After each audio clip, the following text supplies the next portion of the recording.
thing called Uni Days, which is logged onto my iPad. Mum needs to give me my iPad in a minute. And it gives me discount to loads of stores online. Yeah. All you need is, when we get to the billing process, is you need to give me your bank cards. Yeah. I will use that to order it and order it to your address. Should I put hashtag best nan, best mum, hashtag best mum? And this is going to cost me how much? About 310.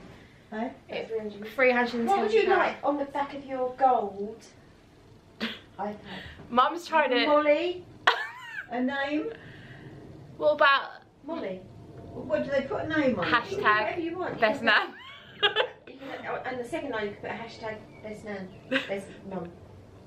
I don't know what all that means, but... I thought what I would do is answer some of the questions that have been sent through, or try my best to answer them. I can only really answer out of my experience, so whoever you ask will always have a personal experience of their answer, unless you can like factually find it. So I can only go from my experience and what I've found and where I'm journeying with what the questions are. So the question that I'm going to go through today is, how did you learn to hear or differentiate God's voice?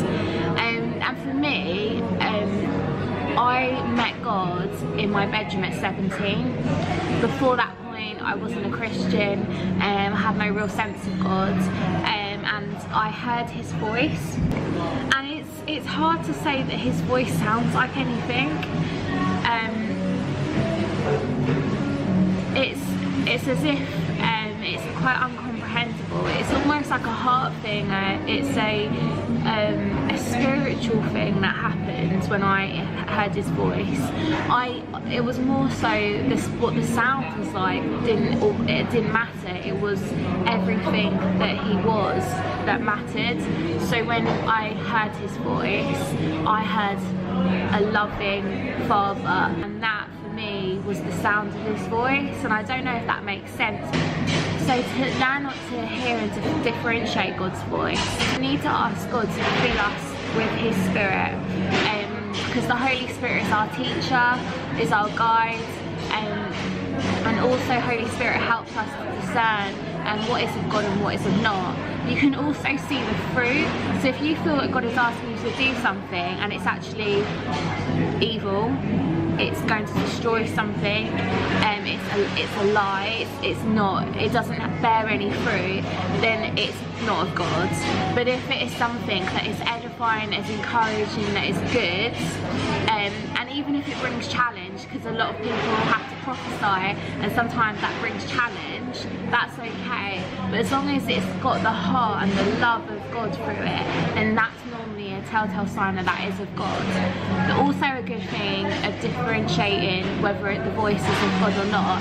If you look back into Samuel, when he was a young boy, he heard the voice of God, but there was a few times that he was in bed, he was asleep, and God spoke to him, but he thought it was Eli who was looking after him. So he got up and was like, Master, what's going on? And he was like, I didn't say anything, and sent him back to bed. And that happened like 3 times. And then Eli realised that God was actually speaking to Samuel and said, go back and say, speak Lord, your servant is listening. So sometimes, like even Samuel, like he didn't understand that was God. And so it's actually really good to have people alongside us that we can go and share a word that we have, or something we feel God is doing with them, so they can pray through it with you, just like Eli was to Samuel. He had an awareness that that was of God and told Samuel that. So discernment is really, really important, and God wants to give us discernment. It's a spiritual gift, and I think as well, reading the Bible, we can see God's personality through the scriptures of what he's like, and sometimes we can mix condemnation with conviction, and we can end up not doing something because we feel condemned when actually it's conviction from the Holy Spirit. But we can take it straight away as condemnation and never do anything about what God is asking us to do. So we really have to look at when we feel God is asking us to do something and we feel like, oh, that like little feeling in your chest, like, oh my gosh, like I feel challenged. Sit with it, weigh it up, test it, because don't always throw it away. I think it's really easy actually sometimes when God asks you to do something challenging, and because you feel challenged you say no, that's not of God. He wouldn't ask me to do something because you feel convicted, and vice versa. God also will not condemn you, and so be very careful that the things that you feel God is saying to you is not our condemnation. Like, God never says you're not good enough. God never like puts you down and makes you feel rubbish. He's a God of freedom. He's the Prince of Peace, and he's come to set the captives free. So anything that is of oppression, anything that is making you feel guilty, you need to just come to the cross. You need to go to God and lay everything down, put it at the cross, and you are free. That's it. You have no sin on you, you've got no shame on you, and he's done that. So he's not the type of God that's going to condemn you, because he's a God that has come to set the captives free. So yes, read the Bible, weigh up whether it's the character of God that you see in the Bible, also through the Holy Spirit revealing to you, discernment, speaking to other friends who are Christians, asking them to test and weigh it up with you, and also sit on it yourself, and you'll know that it is of God or not. And it's okay as well, you know, sometimes we're really scared of getting things wrong, getting things wrong does not mean you're a false prophet. It's not God that gives you a word and you do it anyway, or you speak it out. God is gracious for you, and how you need to have grace for yourselves, because if you make yourselves feel guilty, that will just close you up, and that will make you feel like you never want to talk to God again. It'll make you feel like you never want to prophesy, or you never want to act out on what you feel God is saying.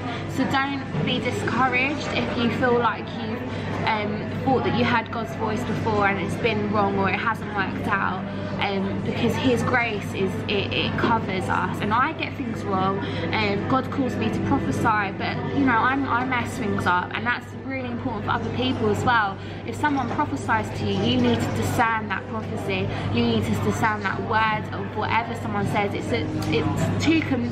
takes two to tango, basically. And so that's kind of my encouragement and my